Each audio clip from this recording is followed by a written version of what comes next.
Welcome to the Healthy Compulsive Project podcast, where you can take a deep dive to explore the pitfalls and potential of the obsessive-compulsive personality, offering hope and help for perfectionists, workaholics, micromanagers, type A personality, and control freaks.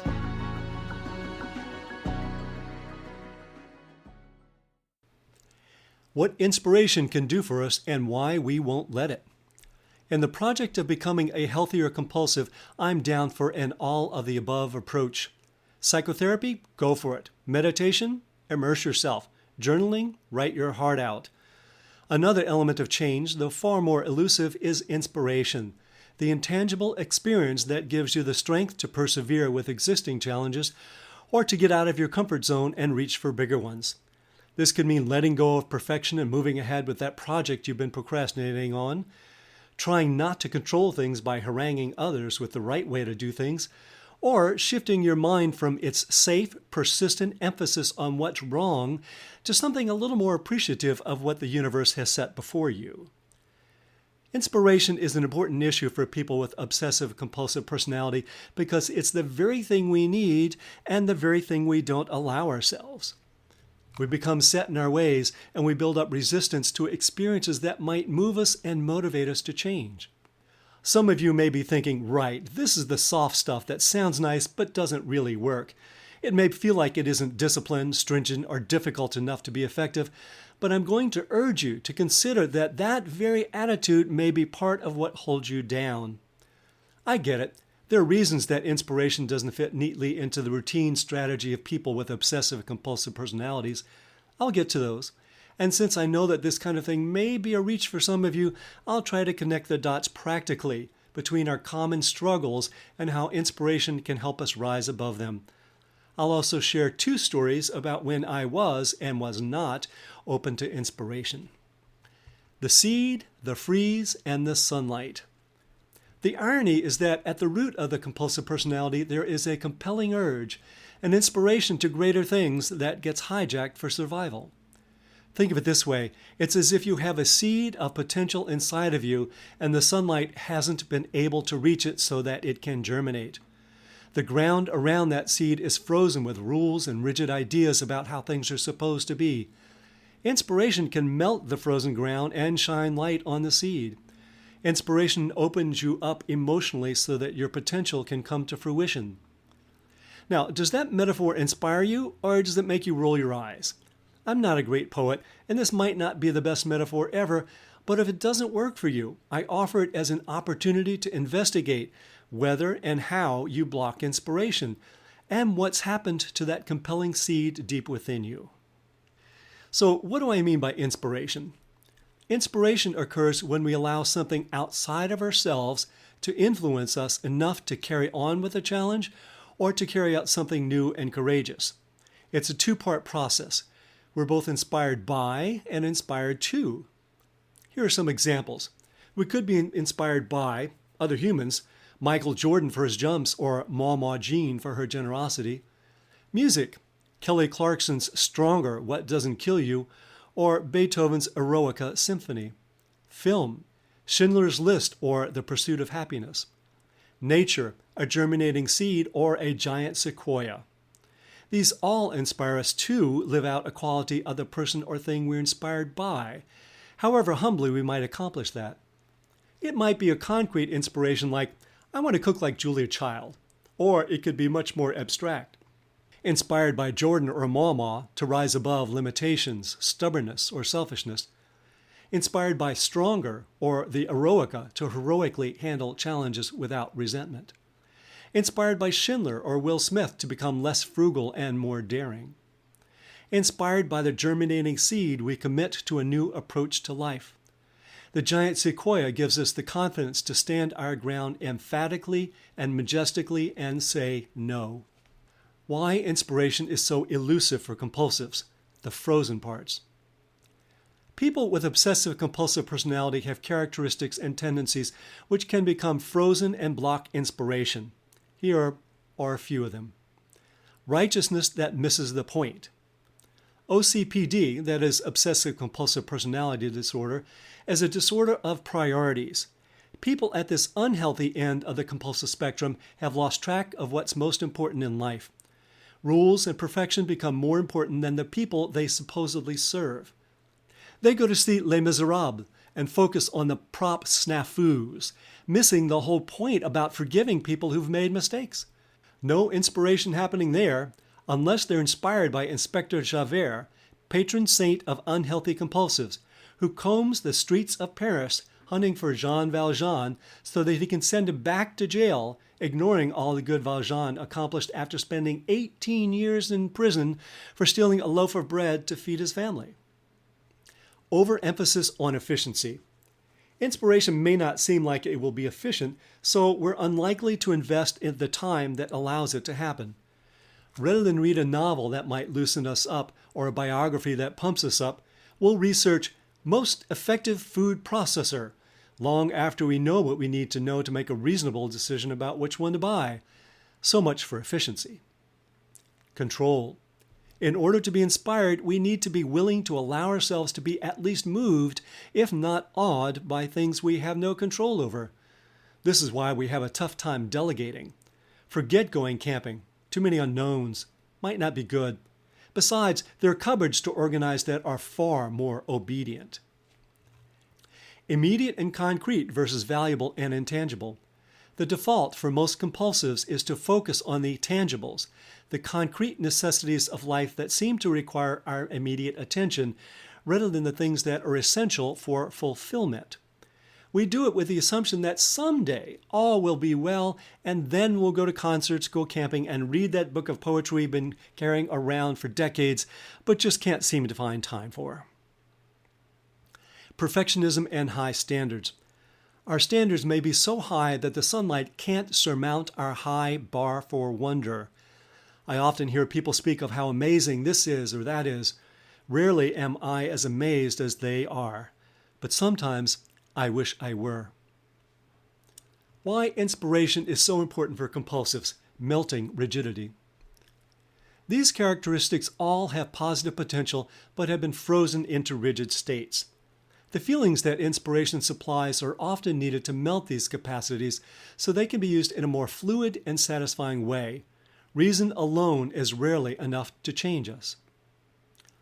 Openness and remembering the point.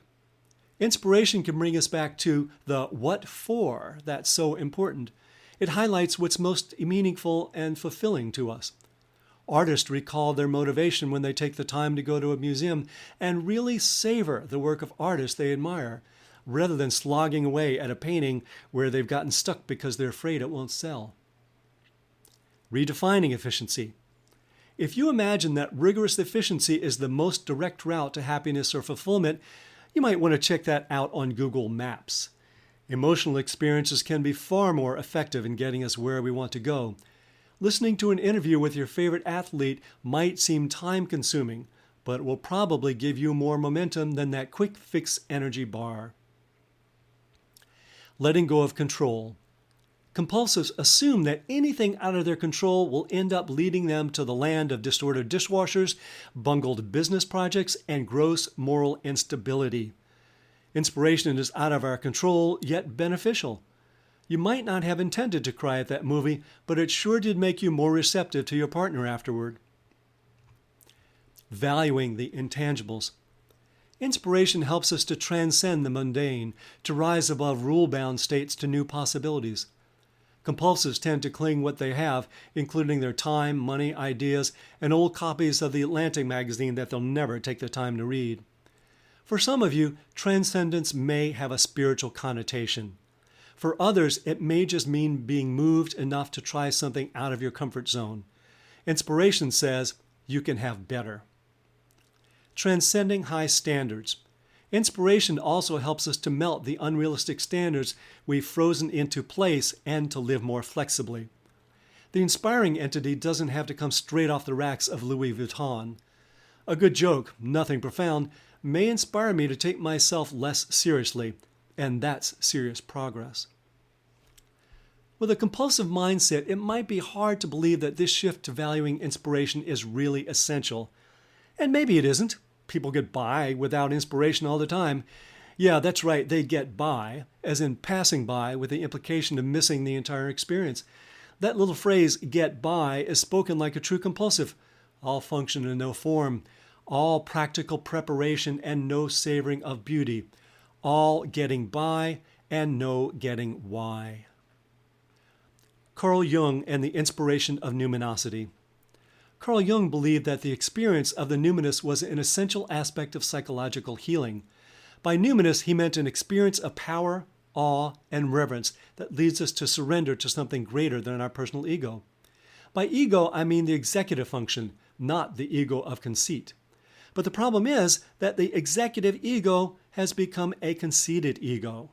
Without a sense of something greater that it can trust, the ego feels the need to resort to the sort of out-of-control control so typical of the obsessive-compulsive personality.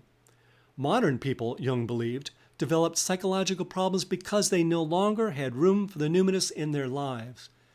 But this need for the numinous has not disappeared. It's only gone unconscious, stuck in obsessions and compulsions, very poor substitutes for the more enriching experiences that nature, spirituality, and art offer us. Jung was onto compulsives. He saw that their pride in their ability to maintain control made them reluctant to allow themselves the healing benefits of numinous experiences, and that this pride is, quote, often only a reaction covering up a secret fear, close quote. The inspiration of small things. As much as I love these numinous experiences when they happen, and they don't happen often for me, I am in danger of setting myself up for disappointment and blocking more modest inspirations if I need to have my socks knocked off to be inspired. Inspirations come in small packages as well, if we're open.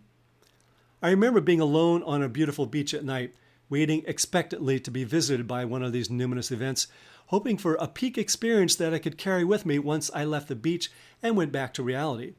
But, like Godot, it never arrived. Perhaps that was because I already had in mind some more perfect, mind-blowing experience. Instead, if I'd been open to the feel of the soft, squishy sand beneath my feet and the warm, caressing breeze on my face, I might have come away with something more moving. I've been learning to welcome the inspiration of small things, especially when the more overwhelming and dramatic encounter with the numinous is not on tap. I realize that I've cited lots of figures that are inspiring because of their high-minded achievements, when what many people who are obsessive-compulsive need are heroes and heroines who inspire us with their acceptance, simpler ambitions, and capacity to let go. For this, fellow go-getters, I offer you Winnie the Pooh. People say nothing is impossible, but I do nothing every day. Inviting inspiration, time and receptivity. You can't manufacture or control inspiration, but you can make time and space for the possibility. To-do lists, spreadsheets, and long hours at the office rarely invite inspiration. Time in nature, time-consuming art, and time away from obsessing and compulsing do. But it's not just time, it's receptivity as well.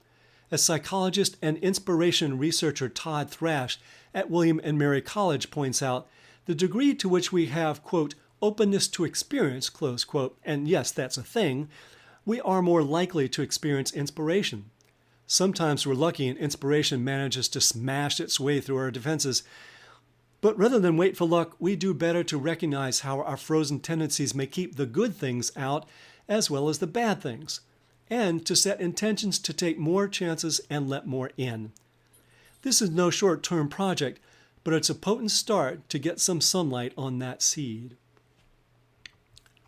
Rocky Dennis and the decisive Mardi Gras dance party of 1992.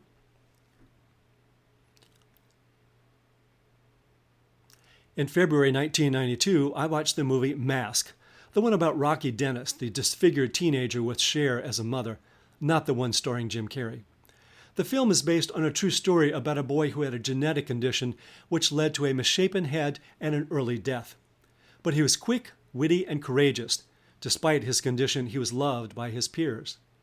I was inspired by how Rocky overcame prejudice and brought people together. I was inspired to make the most of my life, to celebrate it, however short or long it was going to be. I was inspired to throw a fairly large Mardi Gras dance party at my modest Brooklyn apartment. I had my fears. I'm introverted after all, and my comfort zone is alone practicing the trumpet, reading and writing.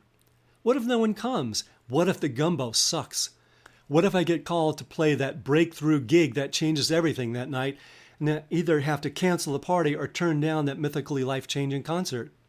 I let Rocky move me anyway. He helped me get over my fears enough to call and invite anyone that was close to being a friend, and a good time was had by all. A friend brought my future wife to that party. That was life-changing. I hate to imagine what would have happened if I had not welcomed Rocky's inspiration. You can find transcripts of this podcast with links to research sources and lots more at the Healthy Compulsive blog, www.thehealthycompulsive.com. If you'd like to subscribe to the Healthy Compulsive podcast, hit that subscribe button. And for a thorough guide to cultivating the positive potential of the compulsive personality, find my book on Amazon, The Healthy Compulsive, Healing Obsessive-Compulsive Personality Disorder and Taking the Wheel of the Driven Personality. And if you find any of these helpful, let others know by leaving a review. Till next time, enjoy the drive.